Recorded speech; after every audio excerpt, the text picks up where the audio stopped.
Section 52 का marginal note होता है transfer of the property pending suit relating there. कोई प्रॉपर्टी का ट्रांसफर किया जा रहा है और उस प्रॉपर्टी के रिगार्डिंग कोर्ट में कोई सूट पेंडिंग है पहले, तो उस ट्रांसफर का क्या होगा, इसी के बारे में हम लोग सेक्शन 52 में डील करेंगे। जो सेक्शन 52 है हम लोग का, वो एक डॉक्ट्रीन पे बेस्ड है। डॉक्ट्रीन है आपका लिस पेंडेंस। लिस का मतलब होता है लिटिगेशन, पेंडेंस का मतलब होता है पेंडिंग। तो लिस पेंडेंस का मतलब हुआ पेंडिंग लिटिगेशन। ठीक है, पेंडिंग लिटिगेशन यानी लिटिगेशन अभी पेंडिंग है, तो उस ट्रांसफर का क्या होगा। ये डॉक्ट्रीन एक मैगजीन पे पेश है। मैगजीन है आपका पेंडेंट लाइफ निहिल इनोवेचर। इसका मतलब ये होता है कि अगर कोई सूट पेंडिंग है, ठीक, अगर किसी प्रॉपर्टी के रिगार्डिंग कोई सूट पेंडिंग है, कोई लिटिगेशन पेंडिंग है, तो हम उसमें कोई नया चीज इंट्रोड्यूस नहीं कर सकते। हम लोग पहले जानते हैं कि ट्रांसफर ऑफ प्रॉपर्टी, ठीक, का मतलब क्या होता है। हम प्रॉपर्टी के रिगार्डिंग कोई नया इंटरेस्ट क्रिएट कर रहे हैं, ठीक, या तो हम एक नया टाइटल दे रहे हैं, मतलब प्रॉपर्टी का ओनरशिप किसी को दे रहे हैं, या फिर उस प्रॉपर्टी में कोई इंटरेस्ट है, उस चीज का ट्रांसफर कर। ये सेक्शन है, ये मना करता है कि अगर उस प्रॉपर्टी पे किसी टाइप का सूट पेंडिंग, उस प्रॉपर्टी के रिगार्डिंग एक सूट पेंडिंग है, तो आप कोई भी ट्रांसफर ऑफ प्रॉपर्टी मत कीजिए। ठीक, मतलब आप उस प्रॉपर्टी का टाइटल किसी और को नहीं दीजिए, या किसी और के फेवर में कोई इंटरेस्ट क्रिएट नहीं कीजिए। ठीक, ऐसा नहीं है कि इस सेक्शन से आने से पहले ये कॉन्सेप्ट नहीं था। ये पुराना कॉन्सेप्ट है। डॉक्ट्रिन ऑफ लीज पेंडिंग जो है वो बहुत पुराना कॉन्सेप्ट है। इंग्लिश कॉमन लॉ में ये चला आ रहा था और इक्विटी की तरह ये प्रिंसिपल को देखा जाता था। बाद में जब कोडिफिकेशन हुआ तो इस सेक्शन को वहां पर डाल दिया। ठीक है, क्यों डाला गया, ठीक, आखिर बेसिस क्या है लीज पेंडेंस। लीज पेंडेंस का बेसिस है उसका नेसेसिटी। क्या नेसेसिटी है इसका। सीपीसी में हम एक पढ़ा रहे थे, तो एक प्रिंसिपल हम बताए थे कि there should be an end of the litigation. Litigation का अंत होना चाहिए, अनंत काल तक लिटिगेशन नहीं चलते रहना। इसमें क्या हो रहा है कि ए और बी के बीच में एक प्रॉपर्टी का डिस्प्यूट चल रहा है। ये एक प्रॉपर्टी है और ये प्रॉपर्टी किसका है, इसके रिगार्डिंग डिस्प्यूट। बी के पास अभी इसका पोजीशन, बी ने इस प्रॉपर्टी को सी को बेच दिया। ठीक, तो जब तक इस दोनों में डिसाइड हुआ, अब क्या करेगा, अब ए क्या कर सकता है, ए सी को भी पार्टी बनाएगा। अब सी के रिगार्डिंग जब डिसाइड होने लगेगा तो सी डी को बेच दिया, अब ए बेचारा डी को भी बना, ऐसे तो चलते जाएगा ना, कोई लिटिगेशन का एंड होने वाला है नहीं। तो डॉक्ट्रिन जो है वो मना करता है कि जब दो आदमी के बीच में डिस्प्यूट चल रहा है तो इस प्रॉपर्टी को आप बेचो ही नहीं, या इस प्रॉपर्टी पे किसी टाइप का नया इंटरेस्ट क्रिएट करो ही नहीं। ठीक है, तो ये नेसेसिटी पे ज्यादा बेस्ड है। ये जो आदमी को बेचा गया वो ये प्ली नहीं ले सकता है कल को कि हमको इस बात का जानकारी नहीं था कि इसके रिगार्डिंग कोई सूट ऑलरेडी चल रहा है। ठीक, अगर मान लीजिए कि चल रहा है कोई प्रोसीडिंग चल रहा है दोनों के बीच में और सी को बेच दिया, तो उस प्रोसीडिंग का क्या होगा इसके बारे में हम उस ट्रांसफर का क्या होगा उसके बारे में हम लोग आगे चलेंगे। ठीक है, पहले अभी तक डॉक्ट्रिन एक बहुत पुराना केस पे बेस्ड।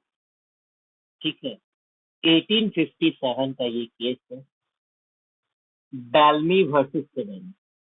ठीक है, इसमें जस्टिस का नाम पूछा गया, टनर। ठीक, लर्नेड जज टनर, एलजे लिखता मतलब लर्नेड जज टनर, 1875 का।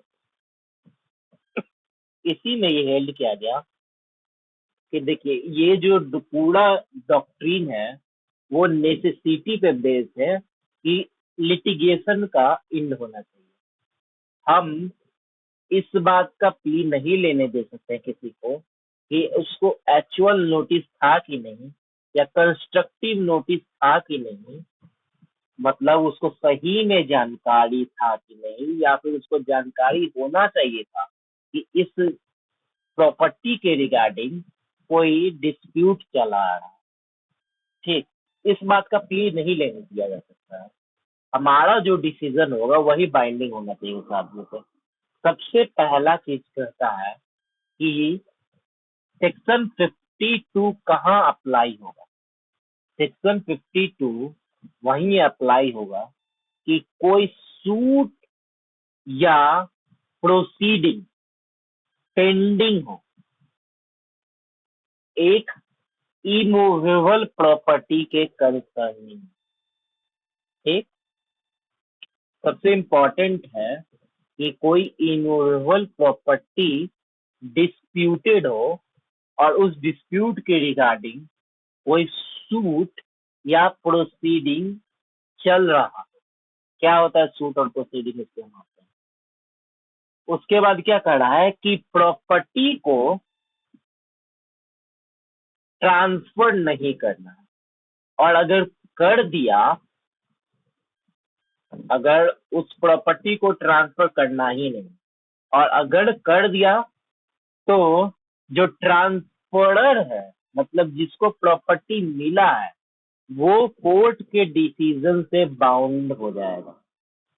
ठीक, उसको इस बात का प्ली नहीं जाने देगा कि उसको उस प्रोसीडिंग या सूट या उस डिस्प्यूट के रिगार्डिंग में जानकारी था ही नहीं। ठीक, छह छह इसेंशियल है सेक्शन 50। पहला इसेंशियल यही कहता है कि कोई पेंडेंसी होना चाहिए सूट या प्रोसीडिंग। ठीक है, और वो जो पेंडेंसी होना चाहिए वो एक ऐसे कोर्ट में होना चाहिए जो कोर्ट है कॉम्पिटेंट जुरिडिक्शन। ठीक, कोर्ट का कॉम्पिटेंट जुरिडिक्शन होना चाहिए, और वहां पर कोई इमूवेबल प्रॉपर्टी के रिगार्डिंग कोई राइट डिस्प्यूटेड होना चाहिए, या तो टाइटल डिस्प्यूटेड हो या कोई राइट डिस्प्यूटेड हो। क्योंकि ट्रांसफर ऑफ प्रॉपर्टी में हम लोग समझे हुए हैं कि कोई टाइटल भी हम लोग ट्रांसफर कर सकते हैं या कोई राइट भी ट्रांसफर कर सकते हैं। ठीक है, आगे कह रहा है कि ये जो सूट और प्रोसीडिंग है वो कोलूसिव नेचर का नहीं होना चाहिए, मतलब धोखाधड़ी करने के आशय से इंस्टीट्यूट नहीं किया जाना चाहिए। पांचवा कह रहा है इसमें कि प्रॉपर्टी जो है वो ट्रांसफर कर दिया गया हो एक पार्टी के द्वारा दूसरे पार्टी को, और एक पार्टी जो ट्रांसफर कर रहा है वो उस सूट का पार्टी रहा हो जो डिस्प्यूटेड है। और लास्ट कह रहा है कि ट्रांसफर जो है वो दूसरे पार्टी जो है उसके राइट को किसी ना किसी वे में अफेक्ट करना। ये 6 इसेंशियल है। 6 इसेंशियल पे हम लोग एक एक करके चर्चा करते हैं। ठीक, सूट या प्रोसीडिंग का पेंडेंसी होना चाहिए। कोई सूट या प्रोसीडिंग उस इमोरल प्रॉपर्टी के रिगार्डिंग कोर्ट में पेंडिंग होना चाहिए। कब हम मानेंगे कि कोई सूट या प्रोसीडिंग पेंडिंग है कोर्ट में? ठीक है, तो कोई भी केस कब स्टार्ट होता है? केस कब से स्टार्ट होता है? जिस दिन से हम लोग प्लेंट जो है वाद पत्र जो है प्लेंट जो है वो कोर्ट में ले जाके जमा कर। ठीक है, और लास्ट केस कोई भी कब स्टार्ट हुआ? जिस दिन से हम लोग ने प्लेंट कोर्ट में जाके दायर किया। और लास्ट कब हुआ? जब डिक्री किसी के फेवर में पास हो गया तो सूट का खात्मा हो। तो जिस दिन से कोई प्लेंट कोर्ट में गया है और जिस दिन डिक्री आया है इसके बीच में ट्रांसफर को प्रोहिबिट कर रहा है। उसके पहले ट्रांसफर करना अलाउ है, उसके बाद में ट्रांसफर करना अलाउ है। एक्सप्लेनेशन में बताया है पेंडेंसी का मतलब। ठीक, तो सूट किस दिन से स्टार्ट हुआ? जिस दिन प्लेंट का प्रेजेंटेशन हुआ और कंटिन्यू चलते रहा। और जिस दिन फाइनल डिक्री या ऑर्डर किसी के फेवर में आ गया तो सूट का एंड मान लिया जाता है कि सूट अब खत्म हो गया है। ठीक है, सिर्फ प्लेंट का प्रेजेंटेशन कर देना सफिशिएंट नहीं है। हमको उस कोर्ट में प्लेंट का प्रेजेंटेशन करना पड़ेगा जिस कोर्ट को उस मैटर को सुनने का जुरिस्डिक्शन है। ठीक, अगर हम उस कोर्ट में नहीं प्लेंट दायर कर रहे हैं जिसको जो सुनने का जुरिस्डिक्शन है तो हमारा सूट जो है वो इंस्टीट्यूटेड नहीं माना जाएगा, मतलब सूट शुरुआत नहीं माना जाएगा। ठीक है, तो क्या होता है ऐसे कंडीशन में? कोर्ट कहती है कि ये प्रॉपर कोर्ट नहीं है इस मैटर को सुनने के लिए। जो प्रॉपर कोर्ट है उस कोर्ट में आप जाइए और प्लेंट का प्रेजेंटेशन कराइए, मतलब उस कोर्ट में आप जाके अपना केस लगाइए। ठीक है, केस कीजिए। तो ऐसे कंडीशन में हम जो प्रॉपर कोर्ट है उस कोर्ट में गए और उस कोर्ट में जिस दिन हमने प्लेंट दायर किया, प्लेंट का प्रेजेंटेशन किया, उस दिन को माना जाएगा कि इस दिन से सूट इंस्टीट्यूट किया गया, ना कि पुराने वाले कोर्ट का डेट को माना जाएगा। ठीक है, कोर्ट में आप कुछ भी करते हैं तो कोर्ट का फी देना होता है। ठीक है, और वो कोर्ट फी फिक्स होता है कि इतना मामला पे इतना का कोर्ट फी आपको देना है, इस चीज के लिए आपको इतना का कोर्ट फी देना है। कोर्ट फी एक्ट है हमारे पास, उससे गाइडेड होता है और हाई कोर्ट रूल्स बनाता है उसके रिगार्डिंग। 2 जगह से गाइडेड होता है। तो आपने इनसफिशिएंट कोर्ट फी डाल के दे दिया, प्रेजेंटेशन ऑफ प्लेंट कर दिया। कोर्ट ने आपको प्लेंट रिटर्न करेगी। ठीक, प्लेंट का रिटर्न कर दिया कोर्ट को कि आप प्रॉपर कोर्ट फी लगाइए और फिर से प्रेजेंटेशन ऑफ प्लेंट कीजिए। तो जिस दिन आप प्रॉपर कोर्ट फी लगा के आप दीजिएगा उस दिन को माना जाएगा कि इस तारीख से आपका केस पेंडिंग है। ठीक, जो प्रोमा प्रॉपर हैं उनको कोर्ट से पहले परमिशन लेना पड़ता है, एक एप्लीकेशन देना होता है कि हम प्रोमा प्रॉपर हैं और हमको इस कैपेसिटी में आप सूट फाइल करने का अनुमति दें। ऐसे केसेस में उनसे कोर्ट फी एग्जम्प्ट कर दिया जाता है। ठीक, लेकिन बाद में जब उनके हक में फैसला हो जाता है और उनका प्रॉपर्टी इमूवेबल और मूवेबल मिला के 1000 रुपये से ऊपर हो जाता है तो उनसे बाद में जाके कोर्ट फी ले लिया जाता है। ठीक है, तो उनके लिए उनको एप्लीकेशन देना होता है। एप्लीकेशन जिस दिन दिए हैं उस दिन को माना जाए कि सूट इंस्टीट्यूट हुआ है, या उस दिन को जिस दिन कोर्ट ने उसको एक्सेप्ट कर लिया, किस दिन को माना जाए। अगर कोर्ट ने एप्लीकेशन एक्सेप्ट कर लिया तो आप जिस दिन को कोर्ट में एप्लीकेशन दिए थे उस दिन को माना जाएगा कि उसी दिन से सूट इंस्टीट्यूट हो गया है। ठीक है, लेकिन अगर कोर्ट ने रिजेक्ट कर दिया, ठीक, तो उस दिन को नहीं माना जाएगा। कब एक सूट इंड कब होता है? ठीक है, डिक्री आ जाता है तो डिक्री का एक्सिक्यूशन कराया जाता है। ठीक, आपके फेवर में एक डिक्री पारित हो गया, डिक्री पास कर दिया गया आपके फेवर में, तो उस डिक्री का एक्सिक्यूशन कराया जाएगा। ठीक है, अब एक्सिक्यूशन करवाने का एक टाइम पीरियड फिक्स होता है कि आपको इतना दिन के अंदर ही एक्सिक्यूशन करवा लेना है।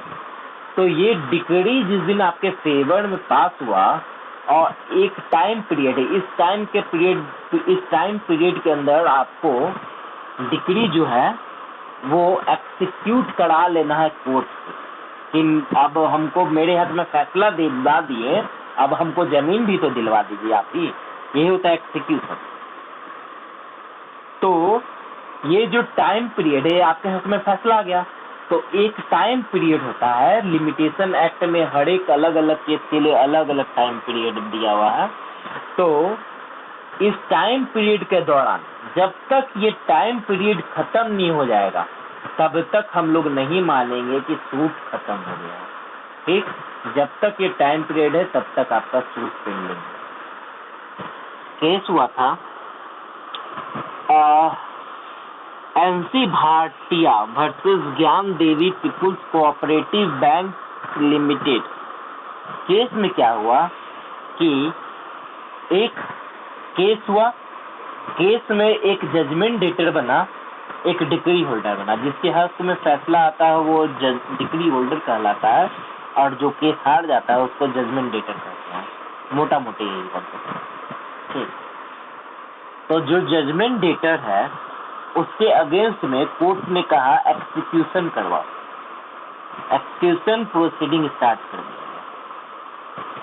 जो जजमेंट डेटर के एक्सिक्यूशन प्रोसीडिंग कराने में क्या किया, कहा कि इसका प्रॉपर्टी अटैच करो, बेचो, जो पैसा आएगा सामने वाले पार्टी को दो। इनके रिलेटिव ने कहा इसमें हमारा भी हिस्सा है और उसके प्रॉपर्टी को बेच बांट दिया। कोर्ट ने कहा कि देखिए आप जो ये काम किए हैं वो लीज पेंडेंस से बाहर है और जिसको भी बेचा है उसको कुछ नहीं मिलने वाला है। ठीक, इतना बात समझ में? मान लीजिए मेरे और आपके बीच में सूट चल रहा है, हम जीते आप हारे, तो आप क्या कीजिएगा?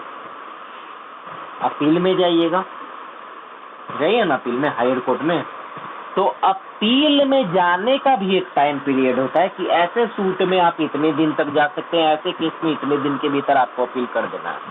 तो जब तक ये अपील का पीरियड भी चल रहा है ना तब तक भी सूट पेंडिंग माना जाएगा। और मान लीजिए वो अपील में चला गया तो फिर उसका अपील का जब तक फैसला ना आ जाए तब तक भी सूट पेंडिंग है। और अपील का फैसला आ गया तो उसके बाद उसका एक्सिक्यूशन होगा। एक्सिक्यूशन में फिर उसका टाइम लिमिट देख लीजिए, इतना दूर तक आपका सूट पेंडिंग माना जाएगा। समझ में आया? जब आप सिविल केस कीजिएगा तो वो कहलाएगा, क्या कहलाएगा? सूट कहलाएगा। जब प्रोसीडिंग की बात आएगी तो वहां पर क्रिमिनल और सिविल दोनों वर्ड आ जाता है। कोर्ट ने इसके खिलाफ प्रोसीडिंग शुरू कर दिया तो कोर्ट हो सकता है कि सिविल एक्शन लिया हो या फिर जुडिशियल एक्टिविटी, बल्कि सिविल एक्टिविटी किया हो कोर्ट ने, या फिर क्रिमिनल एक्टिविटी किया हो। क्रिमिनल एक्टिविटी कोर्ट का मतलब कोर्ट ने उस चीज के बारे में करने लगा, कोर्ट कोई क्रिमिनल एक्ट नहीं कर रहा है, ठीक है।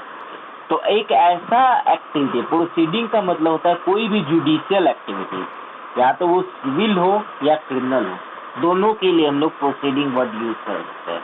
लेकिन जब भी हम सूट वर्ड यूज करेंगे तो वो सिर्फ और सिर्फ सिविल केसेस के लिए ही यूज करेंगे, ठीक है। तो किसको कहेंगे सूट और किसको नहीं कहेंगे सूट? जाहिर सी बात है, कोर्ट में अगर कोई केस चल रहा है तो वो तो सूट कहलाएगा ही। उसके अलावा आपका सीपीसी में ऑर्डर 21 वहां पर रूल 58 है, उसके अंडर अगर कोई प्रोसीडिंग चल रहा हो तो वो भी सूट कहलाएगा। इस सेक्शन 52 के अंदर ऑर्डर 21 रूल 58। इसके अलावा एक रेवेन्यू ऑफिसर के सामने इजेक्टमेंट का प्रोसीडिंग चल रहा हो, दाखिल ये निकालना, वो बेदखल करना, एक रेवेन्यू ऑफिसर किसी प्रॉपर्टी से किसी को बेदखल कर रहा हो, ये प्रोसीडिंग भी सूट ही माना गया है, ठीक है। तीसरा, कोऑपरेटिव सोसाइटी एक्ट है 1912, उसके रूल 14 के अंदर अगर कोई प्रोसीडिंग चल रहा है तो कोऑपरेटिव सोसाइटी को एक कोर्ट माना गया है, तो उसके रूल्स के अंडर अगर कोई प्रोसीडिंग चल रहा है तो उसको भी सूट ही माना जाएगा, उसको भी प्रोसीडिंग माना जाएगा। चौथा, अगर दो पार्टी के बीच में कोई कॉम्प्रोमाइज सूट चल रहा है, ठीक है, तो कॉम्प्रोमाइज सूट अगर कंसेंट के द्वारा पास हो रहा है पार्टी का तो उसको भी सूट ही माना जाएगा। उसके दौरान भी आप प्रॉपर्टी का ट्रांसफर नहीं कर सकते हैं। इसको जब हम पढ़ेंगे तो स्पेसिफिक रिलीफ एक्ट के सेक्शन 19 और 20 के साथ पढ़ना है, ठीक है। चौथा, इंजंक्शन लिया जा रहा है। इंजंक्शन कब लिया जाता है? अगर कोई पार्टी प्रॉपर्टी में ऐसा कुछ कर दे कि उसका नुकसान बाद में केस जीतने के बाद भी भरपाई ना हो पाए, ठीक है, तो उसके लिए आप इंजंक्शन ले सकते हो सीपीसी में और स्पेसिफिक रिलीफ एक्ट में, दो जगह इससे रिलेटिंग प्रोविजन है कि आप इंजंक्शन ले लो। तो आपने इंजंक्शन का प्रोसीडिंग माना है। ये इंजंक्शन जो होता है जनरली सूट के पहले माना जाता है कि सूट केस तो चले रहा है लेकिन आप बीच में हमको इंजंक्शन ग्रांट कर दीजिए कि मेरा प्रॉपर्टी का वो नाश न कर, ठीक। तो इंजंक्शन प्रोसीडिंग के दौरान भी माना जाएगा, लीव पेंडेंस का प्रिंसिपल जो है वो अप्लाई हो जाएगा, ठीक है। जो केस है वो केस एक ऐसे कोर्ट में पेंडिंग होना चाहिए जो कॉम्पिटेंट ज्यूरिडिक्शन का हो। कॉम्पिटेंसी जो होता है वो बहुत तरीकों से देखा जा सकता है। सीपीसी में आपका और सेक्शन 16 कहता है कि जहां इमूवेबल प्रॉपर्टी सिचुएटेड है वहीं पर सूट फाइल कीजिए। ठीक, तो वो टेरिटोरियल ज्यूरिडिक्शन के बारे में बात करता है। अगर आप गलत टेरिटोरियल ज्यूरिडिक्शन में कोर्ट फाइल कर दो, केस फाइल कर दोगे तो वो कॉम्पिटेंट ज्यूरिडिक्शन नहीं है उसके पास, तब लीज पेंडेंस अप्लाई नहीं होगा। ठीक है, टेरिटोरियल ज्यूरिडिक्शन आपको देखना होगा, सब्जेक्ट मैटर ज्यूरिडिक्शन आपको देखना पड़ेगा कि किस कोर्ट में किस सब्जेक्ट मैटर से केस चलेगा। ठीक है, पिक्यूनियरी ज्यूरिडिक्शन के बारे में थोड़ा सा है। ठीक है, पिक्यूनियरी ज्यूरिडिक्शन में कहता है, मान लीजिए कि एक लोअर कोर्ट है जिसको 10 लाख रुपए तक का मामला सुनने का अधिकार है और 10 लाख से ऊपर का मामला इस कोर्ट को सुनने का अधिकार है। आपका प्रॉपर्टी 5 ही लाख का है, लेकिन आपने इस कोर्ट में केस फाइल कर दिया, तो आपका पिक्यूनियरी ज्यूरिडिक्शन इस कोर्ट को तो है ही ना। इस कोर्ट को तो 10 लाख से ऊपर का मामला सुनने का अधिकार है। इसका मतलब ये नहीं ना है कि 10 लाख से कम का मामला नहीं सुन सकता है। तो इसको हम लोग मानेंगे कि उसने कॉम्पिटेंट ज्यूरिडिक्शन के कोर्ट में केस फाइल किया है। हालांकि बाद में इसका ड्यूटी बनता है कि इस कोर्ट को ट्रांसफर करें। तो ये सेक्शन सिर्फ और सिर्फ इमूवेबल प्रॉपर्टी पे ही अप्लाई होगा। कोई इमूवेबल प्रॉपर्टी के रिगार्डिंग अगर आप टाइटल या इंटरेस्ट क्रिएट कर रहे हैं तब जाके ये सेक्शन अप्लाई होगा। कोई मूवेबल प्रॉपर्टी है उसके रिगार्डिंग अगर आप कर रहे हैं, जैसे कि मान लीजिए स्टैंडिंग टिम्बर है, उसके रिगार्डिंग डिस्प्यूट है आपका, तो उसमें तो ये सब सेक्शन नहीं अप्लाई करेगा। आपका जब भी ये सेक्शन अप्लाई करेगा वो इमूवेबल प्रॉपर्टी के रिगार्डिंग ही अप्लाई करेगा। ठीक है, दूसरा चीज इसमें बोल रहा है कि आप देखो कि डिस्प्यूट जो है वो इमूवेबल प्रॉपर्टी के रिगार्डिंग है या किसी और चीज के रिगार्डिंग है। मान लीजिए कि एक लैंडलॉर्ड है और एक किराएदार है, दोनों के बीच में डिस्प्यूट चल रहा है कि इस घर का किराया बकाया है कि नहीं बकाया है। ठीक है, दोनों के बीच में एक केस चल रहा है। लैंडलॉर्ड चाह रहा है कि हम इस घर को मिस्टर सी को बेच दें। क्या ये बेच पाएगा या नहीं बेच पाएगा? जो सूट है वो किस चीज के रिगार्डिंग है? रेंट के रिगार्डिंग में है ना, इमूवेबल के प्रॉपर्टी के कंसर्न में तो नहीं है। तो यहाँ पर लीज पेंडेंस का प्रिंसिपल अप्लाई नहीं होगा। ये चाहे तो इस घर को बेच सकता है। केस तो आपका घर को लेके नहीं ना है, केस तो इस चीज को लेके है कि वो किराया बकाया है कि नहीं बकाया है। घर किसका है इस पे तो डिस्प्यूट ही नहीं है। तो ऐसे केस में अगर वो घर को बेचना चाहे तो बेच सकता है। एक वीडो है, ठीक है, हिंदू वीडो है और उसका स्टेप्सन है। ये केस की हुई है मेंटेनेंस करने के लिए और इस सन के पास एक घर है, ये घर को बेचना चाह रहा है तो ये बेच सकता है क्योंकि मेंटेनेंस के लिए ना सूट है, ये मेंटेनेंस करना है। इसके पास घर नहीं है तो कुछ और चीज से मेंटेन करेगा, कुछ और चीज से मेंटेन करेगा। हाँ, लेकिन अगर इसके पास सिंगल सोर्स ऑफ इनकम यही घर होगा तब ये नहीं बेच सकता है। लेकिन इसके पास अदर सोर्स भी है तो ये बेच भी देगा तो इसका मेंटेनेंस का राइट क्या अफेक्टेड होगा? नहीं ना। तो फिर इसमें ये चाहे तो इस घर को बेच सकता है। समझ में आया आपको? एक कुछ दिया है, 5 पॉइंट दिया है जो कह रहा है कि इस टाइप की चीजों को हम लोग मानेंगे कि वो जो है रिगार्डिंग ये है डिस्प्यूटेड है, मतलब यहाँ पर लीज पेंडेंस लागू हो जाएगा। ठीक है, अगर पार्टीशन का कोई सूट चल रहा है तो वहाँ पर लीज पेंडेंस लागू हो जाएगा। मॉर्गेज का कोई सूट चल रहा है, प्री इंजम्पशन का सूट चल रहा है, इजमेंट का कोई सूट चल रहा है या फिर हिंदू वीडो का सूट चल रहा है और वो सिर्फ वही प्रॉपर्टी है जिससे कि वो अपना मेंटेनेंस क्लेम कर सकती है, अदरवाइज कोई प्रॉपर्टी नहीं है। तो फिर या इन सब चीजों पे वहां पर लिस्ट पेंडेंस का प्रिंसिपल लागू हो जाएगा। ठीक है, ये 5 तरह का सूट बता दिया कि इन 5 तरह के सूट पे लिस्ट पेंडेंस लागू होना ही होना है। 3 तरह का सूट बताया जहां पर लिस्ट पेंडेंस का प्रिंसिपल अप्लाई नहीं करेगा। पहला वाला सूट फॉर डेट और damages where claim is limited to money. हमारा सूट जो है वो कर्जा के रिगार्डिंग है या डैमेजेस के रिगार्डिंग पे है और हमारा क्लेम तो है सिर्फ और सिर्फ मनी है, तो वहां पर लिस्ट पेंडेंस का प्रिंसिपल अप्लाई नहीं करेगा। ठीक, क्योंकि मनी तो वो कहीं से भी दे सकता है।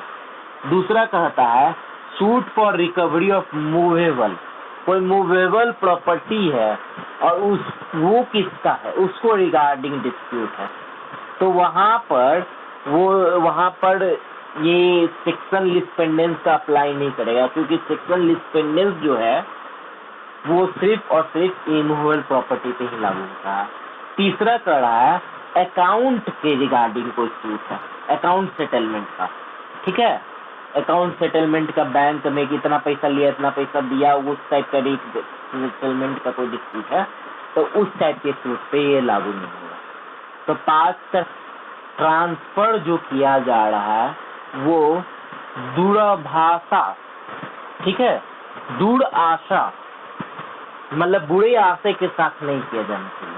ठीक है, हिंदी वर्ड शायद जो ट्रांसफर की जो सूट जो है वो कोल्यूसिव नेचर का नहीं होना चाहिए। इसको एक एग्जांपल के साथ समझिए, एग्जांपल डायरेक्ट पूछ देता है। ए और बी, ठीक है, ए जो है वो ओनर है प्रॉपर्टी का, बी जो है उसके पास प्रॉपर्टी का कब्जा है। दोनों आपस में मिलके तय करता है कि चलो किसी को बकरा बने। ये दोनों आपस में मिलके, अभी तो पोजीशन है ना बी के पास, बी सी को दिखाता है कि देखो इस प्रॉपर्टी के मालिक हम और हमसे तुम ये प्रॉपर्टी खरीद लो, बदले में इतना अमाउंट हमको दे दो। ठीक है, सब चीज होता है, जो फॉर्मेलिटीज पूरा करना है पूरा होता है।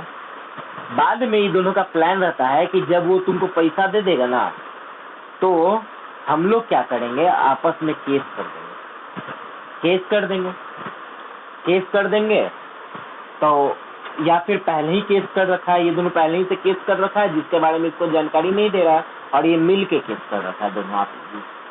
ठीक है, आपस में मिली भगत किया था, जो पैसा इससे मिला वो दोनों आधा आधा बांट लिया और जाहिर सी बात है इसके पास डॉक्यूमेंट ज्यादा अच्छा रहेगा तो कोर्ट इसी के फेवर में जजमेंट देगा। ए के फेवर में जजमेंट दे दिया, बी केस हार गया तो इसका डिसीजन जो है वो सी पे भी बाइंडिंग हो जाएगा, तो प्रॉपर्टी अल्टीमेटली कहाँ चल जाएगा, मिस्टर ए को चला जाएगा और सी का तो नुकसान हो गया और ये दोनों का मिली भगत हो गया। तो कहता है नहीं, लिस्ट पेंडेंस का प्रिंसिपल यहाँ पर अप्लाई नहीं होगा, क्योंकि ये दोनों जो है कोल्यूसिव नेचर का है, मतलब दोनों ने बुरे आशय के साथ इसके साथ छल किया है। ऐसे कंडीशन में पी को प्रॉपर्टी जो है, पी के फेवर में जो प्रॉपर्टी का डीड था वो इनवैलिडेट नहीं होगा, मतलब निसफल नहीं होगा।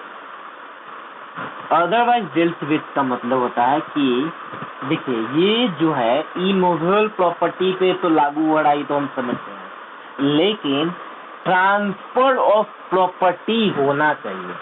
हम जब पढ़ा रहे थे सेक्शन 5 तो वहां हम बताए थे surrender, release, partition, family settlement, ये सब चीज जो है वो ट्रांसफर ऑफ प्रॉपर्टी नहीं है। तो अगर ये सब चीज हो रहा है तो वहां पर सेक्शन 52 नहीं लागू होगा। समझ में आया? सेक्शन 52 वहीं लागू होगा जहां ट्रांसफर ऑफ प्रॉपर्टी हो रहा है, क्योंकि ये सब एक्सेप्शंस है तो वहां पर सेक्शन 52 लागू नहीं होगा। कि प्रॉपर्टी का ट्रांसफर 2 तरीका से होता है, एक ऑपरेशन ऑफ लॉ होता है और दूसरा operation act of the party होता है। तो act of party, transfer of property जो है वो मेनली डील करता है act of the party, not operation of law. ये शुरू में ही क्लियर करवा दिए थे।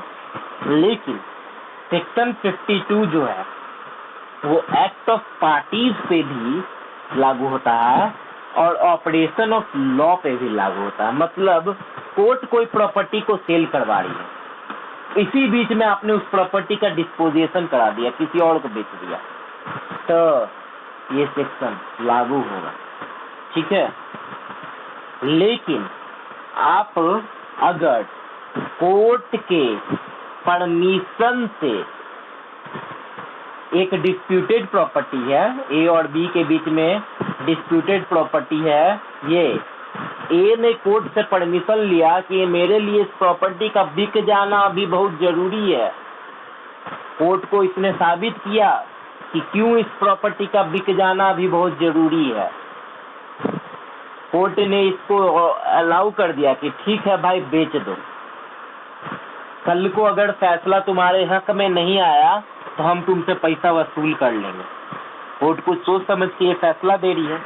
तो ऐसे कंडीशन में अगर कोई एक पार्टी कोर्ट से परमिशन लेके सेल कर रही है तो यहाँ पर doctrine of lease pendens apply नहीं होगा।